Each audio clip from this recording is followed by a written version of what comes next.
புத்துயிலினுடைய சுற்றுலாத்துறையில் பல்வேறு மாற்றங்களை நிச்சயமாக நாம் கொண்டு வருவோம். அதில் இவைகள் எல்லாம் மிக முக்கியமான விடயங்கள். எனவே இங்கு எமக்கு இருக்கின்ற சந்தேகம் என்னவென்றால், பொத்துவிலே ஒவ்வொரு உண்மை செய்தி வேறு வேறு வகையான பொய்யான செய்திகளாக பரப்பப்படுகின்றன. உதாரணத்துக்கு சொல்வதாக இருந்தால், சுற்றுலா பயணியாக வந்த ஒரு ஆணும் ஒரு பெண்ணும் நிர்வாணமாக அரை நிர்வாணமாக நடுவீதியிலே சென்ற காட்சிகள் கடந்த இந்த சீசனில் நடைபெற்ற முக்கியமான சம்பவங்கள். இருந்தாலும் இப்பொழுது அருகாம்பே இஸ்ரேலின் கூடாரமாக மாறிவிட்டது, அவர்களிடம் சென்று விட்டது என்பதாக மிக பரவலான ரீதியிலே சொல்லப்படுகிற செய்திகளில் உண்மை இல்லை. அந்த கருத்தையும் நாம் சொல்ல வேண்டும். இங்கு சுற்றுலா பயணிகள் நீண்ட காலமாக 25 வருடமாக வந்து போய் கொண்டிருக்கிற ஒரு இடம். அண்மை காலமாக ஏற்பட்ட ஒரு சில சலசலப்பு அதனை வைத்துக்கொண்டு அருகம்பே பறிபோய் விட்டதாக சொல்லப்படுகிற அனைவருக்கும் அஸ்ஸலாமு அலைக்கும், ஆய்பவான், வணக்கம். நான் முகமது முஷாரஃப், பொத்துவில் பிரதேச சபையினுடைய கௌரவ தவிசாளர். பொத்துவில் பிரதேச சபை எல்லைக்குட்பட்ட அருகாம்பே பிரதேசம் உலகளாவிய ரீதியில் சுற்றுலாத்துறைக்கு பெயர் போன ஒரு பிரதேசம். குறிப்பாக இந்த நீர்ச்சறுக்கு விளையாட்டிலே உலக தரவரிசை பட்டியலில் முதல் 10ற்குள் 2ஆம் 3ஆம் இடம் தொடர்ச்சியாக வரக்கூடிய அளவிற்கு மிகவும் பிரசித்தமான ஒரு சுற்றுலாத்தலம். உலகின் பல்வேறு நாடுகளிலுமிருந்து சுற்றுலாத்துறைக்கு பெயர் போன ஒரு இடமாக இது இருப்பதனால் பல்வேறு சுற்றுலா பயணிகள் இந்த அருகாம்பே பிரதேசத்திற்கு வருகை தந்த வண்ணம் இருக்கிறார்கள். இன்றைய இந்த பத்திரிகையாளர் சந்திப்பினுடைய பிரதானமான நோக்கம், அண்மை காலமாக இந்த அருகம்பே பிரதேசம் தொடர்பாகவும் அதேபோன்று இஸ்ரேல் நாட்டவர்கள் தொடர்பிலும் அவர்களால் இயக்கப்படுகின்றதாக சொல்லப்படும் ஜூடாஸ் சபாத் ஹோம் என்று சொல்லப்படுகின்ற அவர்களுடைய வழிபாட்டு தலமான சபாத் வீடு தொடர்பாகவும் பல்வேறு செய்திகளை நாங்கள் இந்த ஊடகங்களில் பார்க்கக்கூடியதாக இருக்கின்றது. சட்டத்திற்கு முரணான வகையில் நடைபெறுகின்ற இந்த சபாத் ஹவுஸ் என்பது தடுக்கப்பட வேண்டும் என்றும் அதற்கான நடவடிக்கைகள் எடுப்பது தொடர்பிலும் பல்வேறு கதையாடல்களை நாங்கள் இந்த சமூக வலைத்தளங்களிலும் பிரதானமான ஊடகங்களிலும் பார்க்கக்கூடியதாக இருக்கின்றது. அது தவிரவும் ஒரு யூதர்கள் அதிகமாக செறிந்து வாழ்கின்ற, கிட்டத்தட்ட அவர்களிடம் பறிபோயுள்ள ஒரு அருகம்பே நகரம் இது என்பதாகவும் இஸ்ரேலிய ஆக்கிரமிப்பு அருகம்பையில் நிகழ்ந்து விட்டதாகவும் செய்திகள் பல இடங்களில் வந்த வண்ணம் இருப்பதையும் நாம் பார்க்கின்றோம். எனவே இவைகள் தொடர்பிலே ஒரு பொத்துவில் பிரதேச சபையினுடைய தவிசாளர் என்ற வகையில் உண்மையிலே இந்த அருகாம்பையில் நடப்பது என்ன, செய்திகளில் வருவது போன்று பல்வேறு நெருக்கடிகள் மிகுந்த இடமாக இந்த அருகாம்பை இருக்கிறதா, அல்லது இந்த சபாத் ஹவுஸ் என்று சொல்லப்படுகின்ற இந்த வழிபாட்டு தளம் என்பதனுடைய உண்மையான நிலைப்பாடுகள் என்ன என்பது தொடர்பில் சில கருத்துக்களை நாம் கூறுவதற்காகவே இன்று பத்திரிகையாளர் சந்திப்பை ஏற்பாடு செய்திருக்கின்றோம். குறிப்பாக நேற்றைய தினம் பொத்துவில் பிரதேசத்துக்கு வருகை தந்த ஒரு மௌலவி, ஒரு அரசியல் செயற்பாட்டாளர், ஒரு கட்சியை பிரதிநிதித்துவப்படுத்துகின்ற ஒருவர் இந்த சபாத் ஹவுஸை மூடுவது தொடர்பாக பிரதேச சபை தீர்மானம் எடுக்க வேண்டும், பிரதேச சபையினுடைய தீர்மானம் எடுக்கப்படுமாக இருந்தால் உடனடியாக அமைச்சர் விஜித்த ஹேரத் அவர்களை அவர் சந்தித்து, விஜித்த ஹேரத் அவர்கள் அவ்வாறு பிரதேச சபை ஒரு தீர்மானத்தை எடுக்கிற போது நாங்கள் உடனடியாக அதற்கான நடவடிக்கை எடுப்போம் என்று சொன்னதாக அவர் கூறிய கருத்துக்களும் சமூக மட்டத்திலே பல்வேறு கேள்விகளை எழுப்பியிருப்பதன் காரணமாக அதற்கான தெளிவுபடுத்தலை நான் முதலிலே வழங்க விரும்புகின்றேன். முதலாவதாக 2025 8/6 தீர்மான இலக்கம் 21 பொத்துவில் பிரதேச சபை எல்லைக்குட்பட்ட அருகம்பை பிரதேசத்தில் அமைக்கப்பட்டுள்ள யூத சபாத் வீடு தொடர்புபட்ட அரச நிறுவனங்களிடமிருந்து சட்ட ரீதியான அனுமதிகள் பெறப்படாது அமைக்கப்பட்டிருக்குமாயின் அதனை அகற்றுவதற்கு நடவடிக்கை எடுப்பதென்ற தீர்மானம் பொத்துவில் பிரதேச சபையினுடைய கௌரவ உறுப்பினர்களால் ஏகமனதாக ஏற்றுக்கொள்ளப்பட்டு நிறைவேற்றப்பட்டிருக்கிறது. அதனை பிரேரித்தவர் கௌரவ தவிசாளர் எஸ்.எம். முஷாரஃப், நான் ஆமோதித்தவர் கௌரவ உப தவிசாளர் ஏ. மாபீர், அந்த வட்டாரத்தைச் சேர்ந்த பாராளுமன்ற பிரதேச சபை உறுப்பினர் அவர், உப தவிசாளர் அவர்கள்.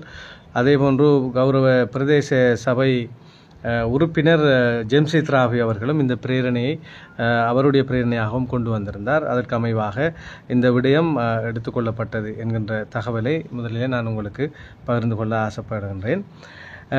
எனவே பிரதேச சபை அவ்வாறான ஒரு சபாத் ஹவுஸை மூடுவதாக தீர்மானிக்கப்படுமாக இருந்தால் அதனை நாங்கள் உடனடியாக நிறைவேற்றுவோம் என்று அரசாங்க தரப்பிலே குறித்த அமைச்சர் சொல்லியிருக்கின்றதார் என்ற செய்தி உண்மையாக இருந்தால் அது நிறைவேற்றப்பட்டிருக்கிறது. அவசரமாக அரசாங்கம் இதற்கான நடவடிக்கை எடுக்க வேண்டும் என்று நான் கேட்டுக்கொள்கிறேன்.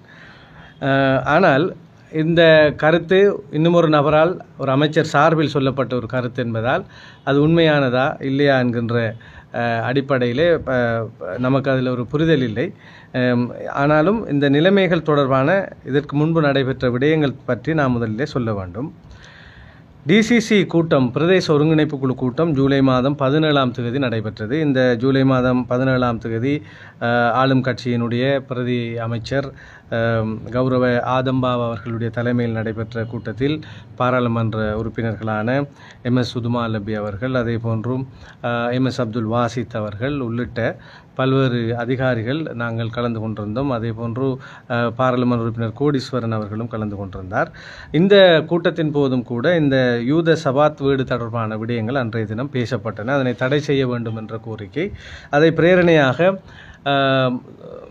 ஸ்ரீலங்கா முஸ்லீம் காங்கிரசினுடைய பிரதி அமைப்பாளரும் கௌரவ பாராளுமன்ற உறுப்பினருமான MS சுதுமா லப்பி அவர்கள் அந்த பிரேரணையை கொண்டு வந்திருந்தார்.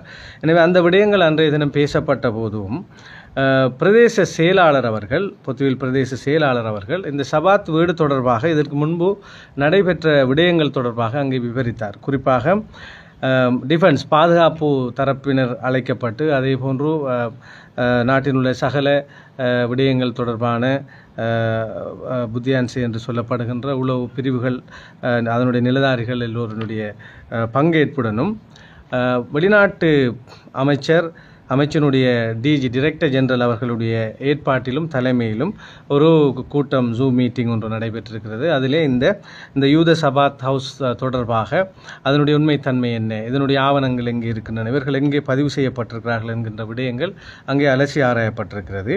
அதன் அடிப்படையில் இலங்கையிலே 5 சபாத் ஹவுஸ்கள் காணப்படுகின்றன. குறிப்பாக அருகம்பையிலும் கோலிலும் அதே போன்ற எல்லே, கொழும்பு உள்ளிட்ட 5 இடங்களில் இந்த சபாத் ஹவுஸ்கள் காணப்படுகின்றன. இந்த 5ம் ஒருவருடைய பேரில் பதிவு செய்யப்பட்ட இடமாக அது இயங்கி வருகிறது. இவை ஒன்று கலாச்சார திணைக்களம் அல்லது கலாச்சார அமைச்சிடமிருந்தோ அல்லது பிரதேச செயலகத்திலோ அல்லது பிரதேச சபையிலோ எந்த ஒரு அனுமதியும் பெறப்படாமல் நடக்கின்ற ஒரு சபாத் ஹவுஸ் என்கின்ற விடயம் அங்கே எடுத்து சொல்லப்பட்டிருக்கிற. மாறாக ஒரு தனியார் கம்பெனி ஆக்டுக்கு கீழே ஒரு தனியார் பதிவுக்கு அமைவாகத்தான் இது ஒரு வழிபாட்டு தலமாக இயங்கி வருகிறது. எனவே முறையற்ற விதத்தில் இது பதிவு செய்யப்பட்டு இயங்கி வருவதான ஒரு கருத்து அன்றைய அந்த கலந்துரையாடலிலே முன்வைக்கப்பட்ட போது, எனவே இது ஒரு சட்ட ரீதியற்ற முறையில் இவ்வாறு இது இயங்கி வருகின்ற காரணத்தினால் இதனை உடனடியாக தடை செய்வதற்கான நடவடிக்கை எடுப்போம் என்று அந்த கூட்ட தீர்மானமாக வெளிநாட்டு அமைச்சினுடைய director general of foreign countries அவரால் இந்த தீர்மானம் எடுக்கப்பட்ட விடயம் பிரதேச செயலாளரால் இந்த DCC கூட்டத்தின் போது தெரிவிக்கப்பட்டது. எனவே நாங்களும் DCC பிரதேச ஒருங்கிணைப்பு குழு கூட்டத்தினுடைய ஏகமனதான தீர்மானமாக இந்த சபாத் ஹவுஸை மூட வேண்டும் என்ற தீர்மானம் மேற்கொள்ளப்பட்டது. எனவே கிட்டத்தட்ட 2 மாதம் அளவில் இந்த வெளிநாட்டு அமைச்சினுடைய டைரக்டர் ஜெனரலால் நடாத்தப்பட்டு எடுக்கப்பட்ட தீர்மானம் நிறைவேற்றப்பட வேண்டிய பொறுப்பு இந்த அரசாங்கத்தை சார்ந்தது. அவர்கள் அதனை நிறைவேற்றி இருக்க வேண்டும் என்று நாம் எதிர்பார்க்கிறோம். இவ்வாறு இருக்கத்தக்கதாக பொத்துவில் பிரதேச சபை தவிசாளர் பொத்துவில் பிரதேச சபை தீர்மானம் நிறைவேற்றுமாக இருந்தால் நாங்கள் உடனடி நடவடிக்கை எடுப்போம் என்று சொல்வது சீலைக்கு மேலால் சொருகிற ஒரு விஷயமாகத்தான் நான் ஒரு தவிசாளராக இதனை பார்க்கிறேன். ஏனென்றால் பிரதேச சபையினுடைய எல்லைக்குள் இருக்கின்ற இந்த சபாத் ஹவுஸ் தொடர்பான எங்களுடைய அதிகார எல்லை, சட்ட ரீதியான வரம்பு என்ன என்பதை பற்றி முதலில் நான் உங்களுக்கு தெளிவுபடுத்த வேண்டும். அங்கே ஒரு ரெஸ்டாரண்ட் ஒன்று அமைக்கப்பட்டிருக்கிறதாக தான் ஆரம்பத்தில் அது சொல்லப்பட்டிருக்கிறது. அந்த ரெஸ்டாரண்ட்டோ அல்லது அமைக்கப்பட்டிருக்கிற கட்டடமோ இங்கு பதிவு செய்யப்படவில்லை. எனவே நாங்கள் பதிவு செய்யப்படாத முறைப்படி அனுமதி பெறாத ஒரு கட்டிடம் தொடர்பாக அதற்கு நடவடிக்கை எடுக்க நாங்கள் உறுத்துடையவர்கள் அந்த நடவடிக்கைகளை எடுத்திருக்கின்றோம். குறிப்பாக அதே போன்றும் அது ஒரு சபாத் ஹவுஸாக இயங்குகிறதா இல்லையா என்பது தொடர்பிலும் அதனுடைய ரெஜிஸ்ட்ரேஷன் என்ன அடிப்படையிலே நடைபெறுகிறது என்பது தொடர்பிலும் ஒரு குழு நியமிக்கப்பட்டு அங்கே இப்பொழுது நடந்து கொண்டிருக்கின்ற விடயங்கள் தொடர்பான ஒரு அறிக்கையை எமது சபையினுடைய 8ஆம் மாத 6ஆம் தேதிய தீர்மானத்திற்கு அமைவாக ஒரு அறிக்கை சமர்ப்பிக்கும்படி நான் கேட்டிருக்கின்றேன். அந்த அடிப்படையில் பெறப்படுகின்ற அறிக்கைகளை கொண்டு முறையான விதத்தில் எங்களுக்கு ஒரு கட்டட அனுமதி பெறாமல் இருக்கின்ற விடத்து அதற்கு எதிராக நடவடிக்கை எடுக்கின்ற உரிமை எங்களுக்கு இருக்கிறது. அதே போன்று அதனை மீறி அவ்வாறான ஒரு கட்டட நிர்மாணம் தொடர்ந்து நடக்குமா அந்த இடைநிறுத்துவதற்கோ அதனை அகற்றுவதற்கு கூட பிரதேச சபைக்கு அதிகாரம் உண்டு. அதனையும் தாண்டி ஒரு உல்லாச பயண ஹோட்டல்கள் இருக்கிற ஒரு இடத்திலே இவ்வாறான ஒரு வழிபாடு நடந்து அல்லது மிகவும் சப்தமான ஒரு வழிபாட்டாக மாறி அது மக்களுக்கும் ஏனையவர்களுக்கும் தொந்தரவாக பொது தொல்லையாக மாறி அந்த பொது தொல்லை தொடர்பாக ஒரு முறைப்பாடு வருமாக இருந்தால் அதனை நிறுத்துவதற்கான அனுமதியும் எமக்கு உண்டு. இதனை தாண்டி ஒரு மத வழிபாட்டு தலமாக அது இயங்குவதற்காக அது பதிவு செய்ய வேண்டுமாக இருந்தால் மதம் கலாச்சாரம் தொடர்பான அமைச்சிலே அவர்கள் பதிவு செய்யப்பட்டிருக்க வேண்டும். அவ்வாறு பதிவு செய்திருக்கிறார்களா இல்லையா என்பதை பார்த்து அவ்வாறு பதிவு செய்யாத விடத்து அதனை தடுப்பதற்கான குறித்த நிறுவனமாக நாங்கள் இல்லை என்பதை மிக முக்கியமாக தெரிந்து கொள்ள வேண்டும். எனவே அவர்கள் அதற்கான நடவடிக்கையை இந்த அரசாங்கம் தொடர்பிலே அவர்கள் எடுக்க வேண்டும் என்று நான் விரும்புகின்றேன். எனவே இதிலே இன்னும் சில முக்கியமான விஷயங்களை சொல்ல வேண்டும். பிரதேச சபை இங்கு வருகின்ற இஸ்ரேலியர்கள் இங்கு சுற்றுலா பயணிகளாக வருவது இன்று நேற்றல்ல, கிட்டத்தட்ட ஒரு 20-25 வருடம் அருகாம்பை பிரதேசத்துக்கு வருகை தந்து கொண்டிருக்கிறார்கள். எனவே ஒரு சுற்றுலா பயணிகளாக இந்த நாட்டிற்குள் வருபவர்கள், அருகாம்பைக்குள் வருபவர்கள் தொடர்பில் எங்களுக்கு எவ்விதமான பிரச்சனைகளுமே இல்லை. அவர்கள் மிகவும் கௌரவமாக இங்கே வரவேற்கப்பட்டு அவர்களுடைய பொழுதை மிக மகிழ்ச்சிகரமான பொழுதாக கழித்துவிட்டு அவர்கள் போவதற்கான சகல வசதிகளையும் ஒரு திணைக்கள தலைமையாக நாங்கள் எடுத்துக் கொடுப்பதற்கு நாங்கள் கடமைப்பட்டிருக்கிறோம். அதே சமயத்தில் வேறு நோக்கத்திற்காக வருகின்ற அல்லது ஒரு ஆலயத்தை அமைப்பது, இந்த ஆலயத்தினூடாக வேறு சில நோக்கங்களை அடைய நினைப்பது அல்லது ஆக்கிரமிக்க நினைப்பது அல்லது அவர்களுடைய போர்க்கால வீரர்களை கொண்டாடுகின்ற ஒரு தளமாக இதனை பயன்படுத்த முனைவது என்பதான சில குற்றச்சாட்டுகள் ஆங்காங்கே எழாமலும் இல்லை. குறிப்பாக பெருவாரியான சுற்றுலா பயணிகள் இங்கே அவர்கள் சுற்றுலா பயணிகளாகவே வந்து பயணிகளாக போகின்ற அதே சமயத்தில் வேறு நோக்கங்களுக்காக ஒரு சிலருடைய வாசகங்களும் கடந்த காலங்களில் ஊடகங்களில் வெளியாகியிருந்தது. ஈரான் இஸ்ரேல் யுத்தத்திற்கு பிறகான காலகட்டத்திலே அவர்களுடைய போர் படை வீரர்களை புகழ்ந்து எழுதுவதும் பேசுவதும் ஏனைய படை வீரர்களை தாழ்த்தி பேசுவதுமான ஒரு அரசியல் நோக்கத்துக்கு அமைவாக சில நடவடிக்கைகளை அவர்கள் மேற்கொள்ள முனைந்த போதுதான் இது பிரச்சனையாக உருவெடுத்ததாக நான் பார்க்கின்றேன். எமது பிரதேசத்தை சார்ந்தவர்களை பொறுத்தளவிலே இது அவர்களுடைய வருகை என்பது நமக்கு பிரச்சனை அல்ல. இஸ்ரேல் நாட்டவர்கள் பற்றிய பொதுவான ஒரு அபிப்பிராயம் உண்டு. இஸ்ரேல் பாலஸ்தீன பிரச்சனைகளே பாலஸ்தீனம் என்கின்ற ஒரு தேசத்திற்குள் சென்று இஸ்ரேல் என்று ஒரு தேசமாக இருக்கிறது, பாலஸ்தீனம் ஒரு தேசமாக தன்னை அடையாளப்படுத்த போராடுகிறது என்கின்ற அளவிலே தான் சென்று அடைக்கலம் புகுந்த இடத்தையே தனக்குரிய ஒரு இடமாக மாற்றிய இஸ்ரேல் தேசம் குறித்த பயம் உலகம் முழுவதும் இல்லாமல் இல்லை. எனவே இந்த இடத்திலே வேறொரு மதத்தினுடைய வழிபாட்டு தலம் இது அமைக்கப்பட்டிருந்தாலோ அல்லது வேறொரு நாட்டினருடைய வருகை இது அமைந்திருந்தால் கூட இவ்வளவு தூரம் இது பிரபலியமாக இருக்காது, பயத்தையும் உருவாக்கியிருக்காது. இஸ்ரேல் நாட்டவர் என்பதால் ஒரு பயம் எல்லோருக்குள்ளும் இருக்கிறது. ஏனென்றால் அவர்கள் இந்த நிலத்தை ஆக்கிரமித்து விடுவார்கள், இடத்தை பிடித்து விடுவார்கள் என்கிற பயம் ஒரு இயல்பான சாதாரணமான பயம். அதை யாரும் இங்கே சந்தேகம் கொள்ள தேவையில்லை. அந்த அடிப்படையில் என்னை தேடி வருகின்ற, என்னிடம் செய்தியை கேட்கின்ற பத்திரிகையாளர்களாக இருக்கலாம், அதே போன்று எங்களுடைய அரசாங்கத்தினுடைய காவல்துறையை சார்ந்தவர்கள், அதே போன்று புலனாய்வு பிரிவை சார்ந்தவர்களிடம் நான் கூறுகிற ஒரு விடயம் என்னவென்றால், பொத்துவிலில் இருக்கின்ற மக்களால் அல்லது ஹோட்டல்கள் நடத்துகின்ற உரிமையாளர்களால் இஸ்ரேலியர்களுக்கு பாதுகாப்பு என்பது மிகவும் பாதுகாப்பின்மை இருக்கிறது என்கிறது மிக தவறான ஒரு கருத்து. அதே சமயத்தில் இஸ்ரேலிலிருந்து வருகிற சுற்றுலா பயணிகளில் பெரும்பான்மையானவர்கள் சுற்றுலா பயணிகளாக இருக்கிறார்கள். அவர்களுக்கு ஹோட்டல் ஓனர்களாலோ அல்லது ஹோட்டல் ஓனர்களால் அவர்களுக்கோ எந்த பிரச்சனையும் இல்லை என்பதையும் தெளிவாக சொல்லியிருக்கிற அதேவேளை வேறு நோக்கங்களுக்காக வருபவர்கள், இப்போ இது சபாத் ஹவுஸாக முறையற்ற விதத்தில் இயங்குகிறது என்றால் அது ஏன் இயங்க வேண்டும்? எனவே அதனை தடை செய்வது தொடர்பாக அரசாங்கம் கரிசனை கொண்டே ஆக வேண்டும். இது எங்களுடைய கருத்து. அதுபோல வேறு சில நோக்கங்களுக்காக அல்லது அவர்களுடைய வேறு சில அடைவுகளுக்காக இதனை பயன்படுத்த அவர்கள் எத்தனிப்பார்களாக இருந்தால் அதனை கண்டடைந்து அவர்கள் தொடர்பில் அவதானமாக இருக்க வேண்டியதுதான் என்னை பொறுத்தளவில் இந்த புலனாய்வு பிரிவினதும் போலீசினதும் கடமையாக நான் வந்தவர்களிடமும் நேரடியாக சொல்லியிருக்கிறேன். இந்த பத்திரிகை சந்திப்பினூடாகவும் சொல்லியிருக்கின்றேன். இங்குள்ள மக்களால் அவர்களுக்கு ஆபத்து என்கின்ற ஒரு பதிவு அது பிழையான ஒரு தகவல். மாறாக அவர்களில் இருந்து வருபவர்களில் சுற்றுலா பயணிகளாகவே வந்து சுற்றுலா பயணிகளாகவே அவர்கள் போவார்களாக இருந்தால் எமக்கு எந்த ஆட்சேபனையும் இல்லை. மாறாக வேறு நோக்கங்களோடு அவர்கள் நடந்து கொள்வதுதான் பிரச்சனை. இன்றைய தினம் கூட ஒரு பத்திரிகை செய்தியை பார்த்தேன், நான் லங்காதீப பத்திரிகை நினைக்கின்றேன். அந்த ஊடகவியலாளர்கள் வந்து பேசிய போது பல விடயங்கள் பேசியிருந்தேன். ஆனால் அவர்களுக்கு எது தேவையோ அதை அவர்கள் பயன்படுத்தி இருக்கிறார்கள். அவர்களிடம் நான் சொன்னேன், பிரச்சனையாக்னே செக்யாக்தின்வா, பிரச்சனைகள் இன்னும் இல்லை, ஆனால் பயம் இருக்கிறது, சந்தேகம் இருக்கிறது, நீங்கள் தான் அதனை கலைந்து ஆக வேண்டும் என்று சொன்னது இந்த சபா சபாத் ஹவுஸ் போன்ற முறையற்ற விதத்தில் சட்ட ரீதியற்ற விதத்தில் நடைபெறுகிற இந்த இடங்கள் தொடர்பாக எங்களுக்கு பயம் இருக்கிறது. எனவே அவற்றை பற்றி உடனடி நடவடிக்கையை இந்த அரசாங்கம் எடுக்க வேண்டும் என்று நாம் கேட்டிருக்கின்றோம். எனவே டிசிசி மீட்டிங்கில் ஜூலை 17 எடுக்கப்பட்ட தீர்மானம், பொத்துவில் பிரதேச சபையிலே ஆகஸ்ட் 6 எடுக்கப்பட்ட தீர்மானம், அதே போன்றும் வெளிநாட்டு அமைச்சினுடைய டைரக்டர் ஜெனரலால் நடைபெற்ற டிஃபென்ஸ் தொடர்பான அந்த கூட்டத்தின் போது எடுக்கப்பட்ட தீர்மானம் எல்லாமே இந்த சட்ட முரணான விதத்தில் இயங்கப்படுகின்ற இந்த சபாத் ஹவுஸ் மூடப்பட வேண்டும் என்பது வெளிப்படையான உண்மையாக இருப்பதால், எனவே பிரதேச சபை தீர்மானம் எடுத்து தர வேண்டும், டிஎஸ் ஆஃபீஸ் எடுத்து தர வேண்டும் என்பதாக இன்னும் அரசாங்கம் காரணம் கூறிக்கொண்டிருக்காமல் உடனடியாக இதனை மூடுவதற்கான நடவடிக்கை எடுக்க வேண்டும் என்று இந்த பத்திரிகையாளர் சந்திப்பினூடாக நான் என்னுடைய தகவலை பகிர்ந்து கொள்ள ஆசைப்படுகிறேன்.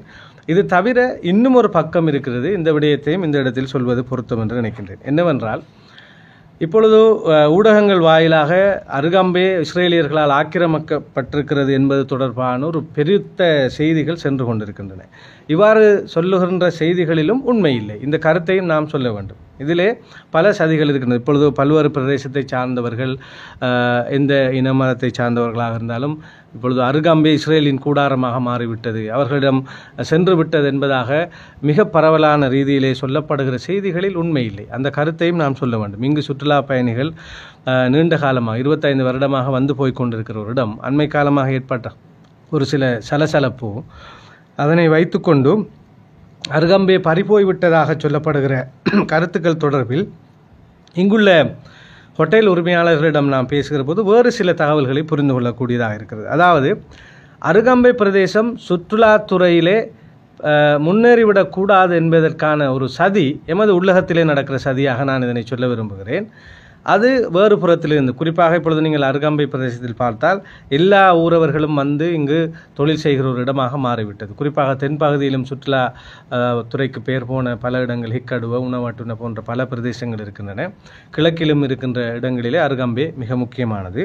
இங்கு உள்ள ஹோட்டல் உரிமையாளர்களை பார்க்கிற போது இவ்வாறு தென்பகுதியை சார்ந்த பலருக்கும் இங்கே ஹோட்டல்கள் இருக்கின்றன.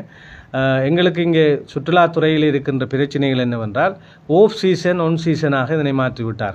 ஒரு குறிப்பிட்ட காலம்தான் இங்கே சீசன், ஏனைய காலம் மழைக்காலம் என்பதாக அருகம்பை 6 மாத தொழிலாகவும் 6 மாதம் மூடப்பட்ட நிலையிலும் இருப்பது என்பதும் இந்த துறைக்கும் இந்த தொழிலுக்கும் ஒரு பாரிய பாதிப்பை ஏற்பட்டிருக்கிறது. இங்கே ஓஃப் சீசன் ஒன் சீசன் கிடையாது. ஒருவேளை ஹை சீசன் லோ சீசன் என்று சொல்ல முடியும். நீர்ச்சறுக்கல் விளையாட்டுக்கு பிரசித்தமான காலத்தை மட்டுமே ஒரு ஒன் சீசனாகவும், ஏனைய காலங்களில் ஒன்றுமே இல்லை, மழை வெள்ளத்தோடு இந்த மக்கள் வாழ்கிறார்கள் என்பது போலவும் ஒரு சித்தரிப்பு வெளிநாட்டவர்களுக்கு கொடுக்கப்படுகிறது. அது மிக தவறான ஒரு விடயம். எங்களை பொறுத்தளவில் வயல் காணிகளுக்கு தண்ணீர் இல்லை என்று வேளாண்மை சாகுகின்ற நிலைமை இந்த பொத்துவில் பிரதேசத்தில் காணப்படுகிறது. எனவே இங்கு ஓஃப் சீசன் ஒன் சீசன் இல்லை, ஹை சீசன் லோ சீசன் என்று நாம் மாற்றிக்கொள்ள முடியும். பிரதேச சபை தவிசாளராக நான் வந்தது முதல் பல்வேறு நடவடிக்கைகள் இந்த சுற்றுலாத்துறை சார்ந்து மேற்கொண்டு வருகிறோம். இன்ஷா அல்லாஹ் வருகின்ற 2026 ஆண்டு பொத்துவிலினுடைய சுற்றுலாத்துறையில் பல்வேறு மாற்றங்களை நிச்சயமாக நாம் கொண்டு வருவோம். அதில் இவைகள் எல்லாம் மிக முக்கியமான விடயங்கள். எனவே இங்கு எமக்கு இருக்கின்ற சந்தேகம் என்னவென்றால், பொத்துவிலே ஒவ்வொரு உண்மை செய்தி வேறு வேறு வகையான பொய்யான செய்திகளாக பரப்பப்படுகின்றன. உதாரணத்துக்கு சொல்வதாக இருந்தால், சுற்றுலா பயணியாக வந்த ஒரு ஆணும் ஒரு பெண்ணும் நிர்வாணமாக அரை நிர்வாணமாக நடுவீதியிலே சென்ற காட்சிகள் கடந்த இந்த சீசனில் நடைபெற்ற முக்கியமான சம்பவங்கள். எனவே இங்கு அருகம்பை பிரதேசத்தில் சுற்றுலாத்துறைக்கு பெயர் போன ஒரு இடமாக இருந்தாலும் அங்கே பள்ளிவாயில் இருக்கின்றது, அதே போன்று பாடசாலைகள் இருக்கின்றன, பொதுவாக மக்கள் வாழ்கிற இடம் இருக்கின்றது, அதோடு சேர்த்து ஹோட்டல்களும் இருக்கின்றன.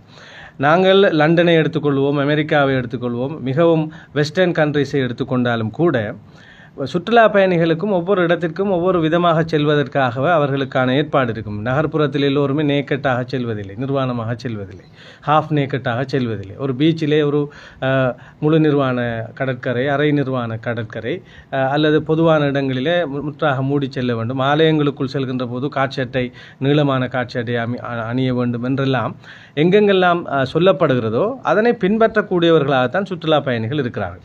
எனவே இங்கு இந்த ஒரு ஆணும் பெண்ணும் சுற்றுலா பயணிகள் இவ்வாறு அரை நிர்வாணமாக முழு நிர்வாணமாக போனது ஒரு சர்ச்சைக்குரிய விடயமாக மாறி கைது செய்யப்பட்டு நீதிமன்ற தண்டனையும் கிடைக்கப்பெற்றது. எனவே இங்கிருந்த பொது நலன் விரும்பிகள் சில பேர் no bikini on the street என்பதான ஒரு ஸ்டிக்கரை ஒட்டியிருந்தார்கள். அதாவது பிகினி அரை நிர்வாணத்தோடு நீங்கள் பொதுவான இடங்களில் செல்ல வேண்டாம் என்பதான ஒரு ஸ்டிக்கர் தான் அது. ஆனால் அது எவ்வாறு மெனிப்புலேட் பண்ணப்பட்டது, சித்தரிக்கப்பட்டது என்றால், அருகாம்பை பிரதேசத்திலே முஸ்லீம் அடிப்படைவாதிகள் இருக்கிறார்கள், இவர்கள் பிகினியோடு செல்லக்கூடாது என்கிறார்கள் என்று சர்ஃபிங் ஓடுகின்ற அல்லது நீச்சல் கடற்கரையில் குளிப்பவர்கள் சாரி உடுத்துக்கொண்டும் ஒரு கோட் சூட் போட்டுக்கொண்டும் அவர்கள் நீச்சல் சறுக்களில் ஈடுபடுவது போல ஃபோட்டோக்களை போட்டு, எனவே இந்த அருகாம்பை என்பது ஒரு அடிப்படைவாதிகள் நிறைந்ததான ஒரு இடம், இங்கே டூரிசத்துக்கு பொருத்தமில்லை என்பது போன்ற சித்தரிப்புகள் கடந்த காலங்களில் நடந்தன. இங்கே எமக்கு இருக்கிற சந்தேகம் இதுதான். இந்த இஸ்ரேல் விஷயத்தையும் பூதாகரமாக்கி இங்கே இஸ்ரேலில் ஆக்கிரமிப்பு நடந்திருக்கிறது, இங்குள்ள மக்களுக்கு பாரிய நெருக்கடிகள் உண்டாக்கி இருக்கிறது என்கின்ற செய்திகளுக்கு பின்னாலும், இந்த நேக்கட் விவகாரம் இவ்வாறு கொண்டு செல்லப்பட்டதன் பின்னாலும், இங்குள்ள இஸ்ரேலியர்களுடைய உயிருக்கு அச்சுறுத்தல் இருக்கிறது என்பதான செய்திகள் பரவி, அதற்கு பிறகு ஒரு பாதுகாப்பு நெருக்கடிகள் இந்த அருகாம்பை பிரதேசத்தில் ஆங்காங்கே ஒரு செக் போஸ்ட்டுகள் போட்டு பிளாக் பண்ணப்பட்டதன் பின்னாலும் வேறு சதிகள் உள்ளூர் மக்கள் உள்ளூரிலே சுற்றுலாத்துறைக்கு பேர் போனவர்களால் ஏற்படுத்தப்படுகின்ற உள்ளூர் சதிகள் இருக்கின்றது என்பதான ஒரு சந்தேகம் எல்லா ஹோட்டல் உரிமையாளர்களுக்கும் இருக்கிறது. இந்த செய்தி கொண்டு செல்லப்பட வேண்டும் என்று நான் விரும்புகின்றேன். எனவே நான் இங்கு வந்திருந்த அனைத்து புலனாய்வு பிரிவை சார்ந்தவர்கள், போலீஸ் கடமையில் ஈடுபடுபவர்கள் எல்லோரிடம் சொன்ன ஒரு விஷயம், இந்த செய்திகளை மெனிப்புலேட் பண்ணி பிழையாக சித்தரிக்கின்றவர்கள் தொடர்பில் அவதானமாக இருங்கள். அவர்களை நீங்கள் தேடி பார்த்து விசாரித்து அவர்களுடைய உள்நோக்கம் என்ன என்பதை நீங்கள் அறிகிற போது இந்த விடயங்களை நீங்கள் புரிந்து கொள்ள முடியும் என்று நான் இந்த தகவலை தெரிவித்திருக்கிறேன். எனவே இன்றும் கூட சில முக்கியமான பத்திரிகை ஆசிரியர்கள் என்னை நேர்காணல் செய்கிற போது கூட அவர்களாகவே இந்த ஹோட்டல் ஓனர்ஸ்களை சந்தித்த போதும் எங்களுக்கு இந்த தகவல் தான் கிடைத்தன. எனவே இங்கு அருகாம்பை சுற்றுலாத்துறைக்கு பெயர் போன இடமாக இருந்த போதும் கூட அதனுடைய வளர்ச்சியை கட்டுப்படுத்துகின்ற நோக்கம் இந்த நாட்டிற்குள் இருக்கின்ற வேறு சிலருக்கு இருக்கின்றது என்கின்ற தகவலை எங்களால் புரிந்து கொள்ள முடிந்தது என்று சில பத்திரிகை ஆசிரியர்கள் என்னிடம் பேசினார்கள். எனவே இந்த செய்தியை நான் இங்கே கொண்டு செல்ல ஆசைப்படுகிறேன். எனவே சபாத் ஹவுஸ் இங்கே அமைய பெற்றிருப்பதும் அல்லது இஸ்ரேலிய மக்களால் இங்கே ஒரு பாதுகாப்புக்கான அச்சுறுத்தல், ஒரு இட அமைவுக்கான அச்சுறுத்தல் ஏற்படுமாக இருந்தால் அதனை முற்றாக நாங்கள் தடுப்பதற்கும் அதை அகற்றுவதற்குமான அனைத்து நடவடிக்கைகளையும் இந்த பிரதேச சபையினுடைய தவிசாளர் என்ற வகையில் நானும் என்னுடைய கௌரவ உறுப்பினர்களும் எடுக்கின்ற அதேவேளை பிரதேச செயலகம் அதற்கு தயாராக இருக்கிறது. அதில் எந்த மாற்று கருத்தும் இல்லை. அதே சமயத்தில் அருகாம்பை பிரதேசம் என்பது ஒரு நெருக்கடி மிகுந்ததாக மாறிவிட்டது, சுற்றுலாத்துறைக்கு பொருத்தமற்றதாக இருக்கிறது என்பது போன்று வெளியிலே மிகையாக பரப்பப்படுகின்ற இந்த பொய் கருத்துக்களையும் மக்கள் நம்ப வேண்டாம் என்கின்ற தகவலை சொல்ல வேண்டிய தார்மீக பொறுப்பு இருக்கிறது. ஏனென்றால் பொத்துவில் பிரதேசத்தை பொறுத்தளவில் எமது சுற்றுலாத்துறை என்பது எங்களுடைய ஆதாயம், எங்களுடைய வருமானத்தினுடைய மிக முக்கியமான ஒரு வழி. இங்கு மீன்பிடி இருக்கிறது, விவசாயம் இருக்கிறது என்பது போல சுற்றுலா துறை என்பதும் மிக பிரசித்தமான ஒரு வழி. எனவே இந்த சுற்றுலாத்துறையை மேலும் மேலும் மேம்படுத்துவது தொடர்பில் நாங்கள் அவதானம் செலுத்தி கொண்டு ஒவ்வொரு கட்டமாக நாங்கள் முயற்சி செய்து கொண்டிருக்கிற போது எமது சுற்றுலாத்துறை ஒரு அச்சுறுத்தலுக்குள்ளாக இருக்கிறது, இங்கு வருகை தர முடியாது என்பது போல சித்தரிக்கின்ற இந்த நடவடிக்கைகள் தொடர்பில் அரசாங்கமும் படையினரும் சரியான நடவடிக்கைகளை எடுக்க வேண்டும் என்பதாக நான் இந்த செய்தியாளர் மாநாட்டினூடாக கேட்டுக்கொள்ள விரும்புகிறேன். நன்றி. சபாத்-ஹோம் என்பது தொடர்பாக இப்போதும் நான் மீண்டும் உங்களுக்கு தெரிவிக்க விரும்புகிறேன். சபாத்-ஹோம் இங்கே இயங்குகிறது என்பதான ஒரு கருத்து பலராலும் சொல்லப்படுகிறது.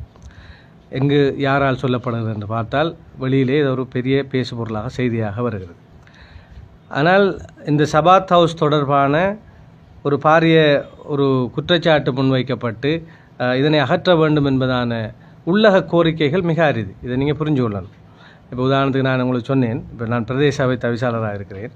ஒரு பப்ளிக் நுய்சன்ஸ், ஒரு பொது தொல்லை கீழே இங்கே இவங்க ஆராதனை நடத்துறது எங்களுக்கு டிஸ்டர்பாக இருக்குங்கிற மாதிரியான ஒரு பாரிய முறைப்பாடுகள் கூட கிடைக்கப்பெறவில்லை. இது யதார்த்தமான ஒரு விஷயம். உண்மையாக நாம் அறிகிற போது 25 வருஷமாக இஸ்ரேலியர்கள் இங்கு வருகை தருகிறார்கள் அருகாம்பையை பொறுத்தளவில். 2021 கொரோனாவுக்கு முன்பான காலகட்டத்தில் அவர்களுடைய வருகை மிக குறைவானதாகத்தான் இருந்திருக்கிறது. புள்ளி விவரத்தின் அடிப்படையில் 2022ஆம் ஆண்டு தான் அதிகமான இஸ்ரேலியர்கள் இங்கே சுற்றுலா பயணிகளாக வந்திருக்கிறார்கள். இப்போது இந்த 2025ஆம் ஆண்டு இந்த ஈரானுடைய இஸ்ரேலுடைய யுத்தத்திற்கு பிறகான இந்த காலகட்டத்தில் கிட்டத்தட்ட மிக குறைவாக, தற்போதைய கள நிலவரம் நான் சொல்கிறேன், இந்த சீசனில் வந்து அதிகமாக யூரோப்பியன்ஸ் வந்திருக்கிறார்கள், ஆஸ்திரேலியன்ஸ் வந்திருக்கிறார்கள், இப்படி பல்வேறு அமெரிக்கன்ஸ் வந்திருக்கிறார்கள்.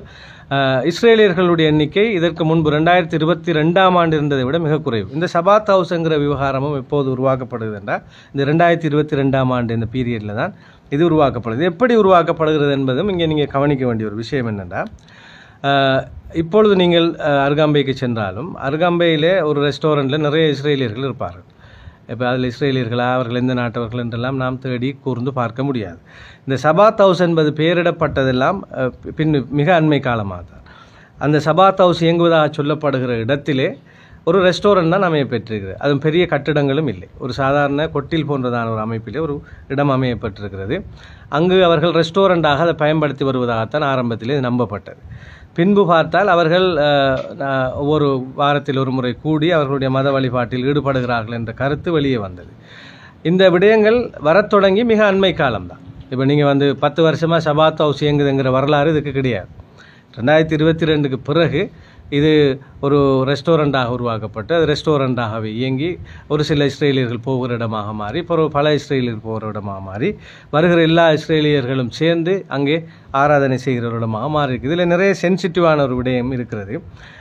இந்த இஸ்ரேலியர்களோடு பேசிய ஒரு ஹோட்டல் உரிமையாளரிடம் பேசிய ஒரு விஷயம்தான், நாங்கள் வந்து எங்களுடைய மத நம்பிக்கையின் பிரகாரம் வழிபாட்டில் ஈடுபடுகிறோம், அது அந்த இடம் இல்லாட்டியும் நாங்கள் பீச்சில் எல்லாருமா சேர்ந்து அதனை செய்வோம் என்பதான ஒரு கருத்தும் இங்கே சொல்லப்பட்டிருக்கிறது. எனவே இது ஒரு சென்சிட்டிவான ஒரு இஷ்யூவாக இருப்பதால் சட்ட ரீதியான வரம்புக்குள் இல்லாது சட்ட முரணாக அவர்கள் எதை செய்கிறார்களோ அதை மட்டும்தான் நாம் தடுக்க முடியும். எனவே நீங்கள் சொன்னது போன்று நான் 2020 24ஆம் ஆண்டு வரையிலுமான காலத்தில் பாராளுமன்ற உறுப்பினராக இருந்தேன்.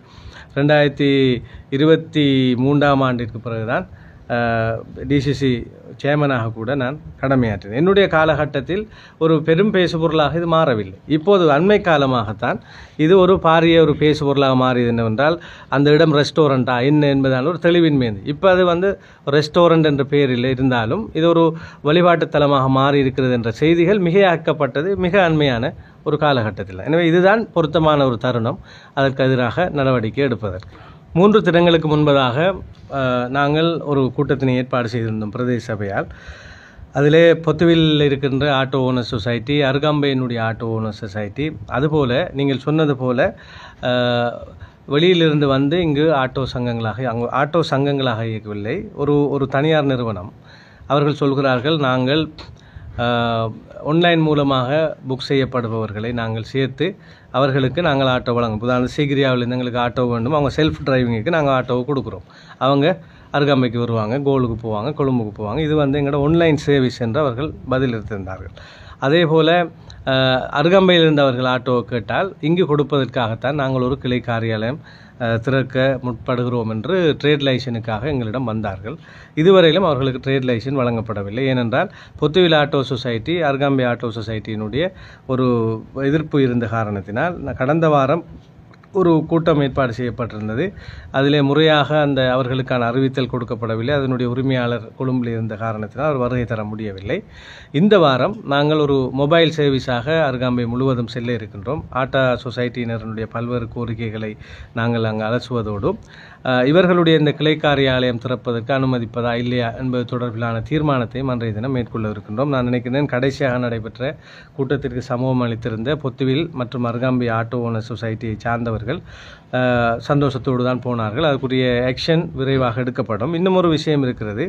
இப்பொழுது காலம் மிக வேகமாக முன்னேறி கொண்டிருக்கிறது. அந்த ஆட்டோ சொசைட்டிக்கிட்டையும் நான் சொன்ன ஒரு விஷயம்தான், மிக பிரசித்தமான ஒரு சர்வீஸ் இருக்கிறது, ஊபர் இருக்கிறது, பிக்மி இருக்கிறது. நாம் வெளிப்படையாக சொல்வதாக இருந்தால் கிழக்கு மாகாணத்திற்கு இப்பொழுது பிக்மியும் வந்திருக்கிறது. அந்த பிக்மி சர்வீஸினுடைய அடிப்படை அல்லது ஊபர் சர்வீஸினுடைய அடிப்படை என்னென்று பார்த்தால் இந்த ஊரில் உள்ள ஆட்டோ உரிமையாளர்கள் தான் அதில் ரெஜிஸ்டர் பண்ணுவார். ரெஜிஸ்டர் பண்ணுகிற போது அவர்களுக்கு ஒரு அழைப்பு வந்தால் அவர்கள் ஹையருக்கு போக வேண்டும். அது ஒரு முறை.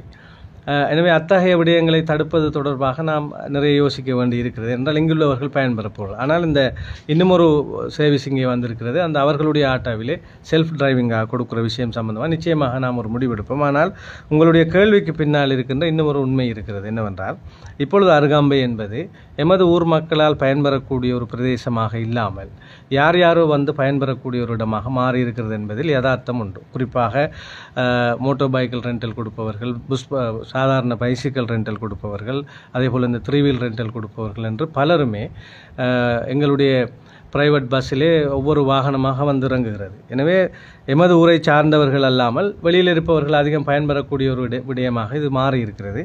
இந்த விவகாரம் தொடர்பாக நான் ஏற்கனவே சொன்னது போல நாங்கள் கட்டங்கட்டமாக ஒரு சீர் அமைப்பை செய்து வருகிறோம். இந்த சீசனும் கூட இன்னும் ஓரிரு மாதங்களில் நிறைவு பெற இருக்கிறது. கட்டாயமாக 2026ஆம் ஆண்டு மலர்ந்து அதுக்கான எங்களுடைய டூரிசம் ஆரம்பிக்கப்படுகிற போது தேவையான அனைத்து சட்டங்களும் பொத்துவில் பிரதேச சபையால் அது சட்டமாக்கப்பட்டு பைலோவாக்கப்பட்டு கெசட் அமைக்கப்பட்டு இங்கு யார் தொழில் செய்ய வேண்டும், எப்படி தொழில் செய்ய வேண்டும் என்ற பிரதான சட்டத்திற்கு முரணானத வகையில் எங்களோட பைலோக்களையும் நாங்கள் உருவாக்கி வர்த்தமானிகளையும் வெளியிட்டு இதை ஒரு முறைப்படுத்தப்பட்ட ஒரு சுற்றுலாத்துறையாக மாற்றுவோம் என்ற நம்பிக்கை இருக்கிறது. நாமும் வந்து ஒரு மாதம்தான் ஒவ்வொன்றாக அடையாளம் கண்டு மெல்ல மெல்ல அது தொடர்பாக நாங்கள் என்ன செய்யலாம் என்பது பற்றி பரிசீலித்து வருகிறோம். அடுத்த வருடம் பல நெருக்கடிகள் இந்த அருகாமையில் குறையும் என்பதை எங்களால் உறுதியாக சொல்ல முடியும். இல்லை, அதான் எங்களுடைய சட்ட வரம்புகளுக்குள்ள விடயங்களை நாங்கள் நடைபெற்று கொண்டிருக்கிறது. நாங்கள் அதை செய்து கொண்டிருக்கிறோம். இப்பொழுதும் நான் இந்த பத்திரிகையாளர் செய்தியாளர் சந்திப்பிலே சொல்கிற விஷயம் என்னவென்றால், அரசாங்கம் இதற்கு தீர்க்கமான முடிவினை எடுக்க வேண்டும். இந்த சாரிக்கு மேலே சொரிகிற விஷயங்கள் சரி வராது. இது ஒரு இன்டர்நேஷ்னல் ரிலேஷன்ஷிப்போடு சம்பந்தப்பட்ட ஒரு விடயம், சர்வதேச விடயங்களோடு. எமது நாட்டிற்கு அதிகமாக இஸ்ரேலியர்கள் தான் சுற்றுலா பயணிகளால் வருகிறார்கள். எனவே அவர்களுடைய கையாளுகிற போது மிக அவதானமாக இருக்க வேண்டும் என்பதில் அரசு கரிசனை கொள்கிறது என்பது நமக்கு புரிகிறது. ஆனால் ஒரு சட்ட முரணான விடயத்திலே நடைபெறுகிற விஷயங்கள் தொடர்பாக மிக வேகமாக நடவடிக்கைகள் எடுக்க இந்த அரசாங்கம் தயங்கக்கூடாது என்பதுதான் என்னுடைய கருத்து. நாங்கள் எங்களுடைய டிசிசி கூட்டத்திலே நாங்கள் தெரிவித்த கருத்துக்கள், எடுத்திருக்கிற முடிவுகள், பிரதேச சபையால் எடுத்திருக்கிற முடிவுகள் எல்லாம் அதனை குறிப்பிடுவதாகத்தான் இருக்கின்றன. அரசும் அந்த முடிவினை எடுத்திருக்கிறது என்றால் அதனை அமுல்படுத்துவதுதான் தேவையாக இருக்கிறது. இனி ஒரு பிரச்சனை, ஒரு முரண்பாடு வருகிற போது அது மேலும் பல பிரச்சனையை தோற்றுவித்து விடக்கூடாது என்பதற்கான ஒரு பாதுகாப்பு நடவடிக்கையாகத்தான் அங்கே இராணுவத்தினர் அது தாக்கப்படலாம். அல்லது அங்கே உள்ள இஸ்ரேலியர்கள், உங்களுக்கு தெரியும், நீங்கள் கேள்விப்பட்டிருப்பீர்கள், இங்கு இஸ்ரேலியர்களை குறிவைத்து ஒரு உயிர் தாக்குதல் நடைபெற இருக்கிறது என்பதாக சொல்லப்பட்டு இங்கே வந்து 2-3 பேர் கைது செய்யப்பட்டதான சம்பவமும் புலனாய்வு தகவல் வாயிலாக நாம் அறிந்தோம். அது எந்த ஹோட்டலில் யார் கைது செய்யப்பட்ட எங்களுக்கு தெரியாது. அதுதான் எங்களுக்கு மிகப்பெரிய ஒரு சந்தேகமான விடயங்களில் அவைகளையும் தான் பார்க்கிறோம். நாங்கள் அறிந்த இந்த ஹோட்டலில் நின்ற இந்த நபர் கைது செய்யப்பட்டார் என்று எங்களுக்கு தெரியாது. யாரோ ஒரு வெளிநாட்டு நபர் இங்கு வந்து அவ்வாறான தாக்குதல் மேற்கொள்ளவிருந்ததாக சொல்லப்பட்டு கைது செய்யப்பட்டு போனதான செய்திகளை நாங்கள் கேட்கிறோம். இங்கே இருக்கிறவர்கள் எங்கள்கிட்ட தான் இந்த அருகாம்பையினுடைய சுற்றுலாத்துறை பாதிக்கப்படும் வகையிலான நடவடிக்கைகளிலே என்ன வகையான பின்புலங்கள் இருக்கின்றன என்ற சந்தேகங்கள் இவைகளால் தான் உருவாகிறது. நேக்கட் நோ பிகினி என்பது ஒரு வகையாக சித்தரிக்கப்படுகிறது. திடீரென்று அருகாம்பையிலே ஒரு பாதுகாப்பு இல்லை என்று சொல்லப்படுகிறது. உடனே செக் போஸ்டுகள் போடப்படுகின்றன. எனவே இங்கே உண்மையான நெருக்கடி இருக்குது. டூரிஸ்டுகள் கூட அதிகமாக இவ்வாறான செக் போஸ்ட்டுகள், அதிகமான இராணுவத்தினர் குவிக்கப்படுகிற போது மிகுந்த சிரமத்துக்குள்ளாகிறார்கள். நாங்கள் அதில் ஒன்று செக் போஸ்ட்டை எடுத்திருந்தோம் ஒரு டிசிசி கூட்டத்திலே கதைத்து. எனவே இந்த நெருக்கடிகள் அகல வேண்டும் என்பதுதான் எங்களுடைய விருப்பம். இது உண்மைக்குண்மையான நெருக்கடி தானா அல்லது மாயமாக தோற்றுவிக்கப்படுகிற நெருக்கடியா என்பது சந்தேகம் எங்களுக்கு இருக்கிறது. அதைத்தான் நான் சிங்கள பத்திரிகை சார்ந்தவர் வருகிற போது சொன்னேன். இன்னும் பிரச்சனை இல்லை, ஆனால் பயம் இருக்கிறது, சந்தேகம் இருக்கிறது. எனவே இந்த சந்தேகம் இஸ்ரேலியர்கள் மீது மட்டுமல்ல, இங்குள்ள சுற்றுலா பயண துறையில் மேற்கொள்கின்றவர்கள், எமது பிரதேசத்தை சார்ந்த சுற்றுலாத்துறைக்கு போட்டியாக நினைப்பவர்களாலும் இது ஏற்படுத்தப்படுகிறதா என்ற பலத்த சந்தேகம் இருக்கிறது. அதைத்தான் நான் இவ்வளவு நேரம் பத்திரிகையாளர் சந்திப்பில் உங்களுக்கு சொன்னேன். நான் இப்போ அமைச்சர் விஜித ஹேரத் அதை சொன்னாரான்னு தெரியாது. அதை சொன்னார் என்று இவர் யாரிடமும் சொன்னதாக ஒரு செய்தியை பார்த்தோம். அவர் அமைச்சர் சொல்லியிருந்தால் அவரை வரவேற்கிறோம். 8ஆம் மாதம் 6ஆம் தேதி நாங்கள் தீர்மானம் எடுத்திருக்கிறோம். உடனடியாக அதனை இழுத்து மூடுமாறு நாங்கள் தயவுடன் கேட்டுக்கொள்கிறோம்.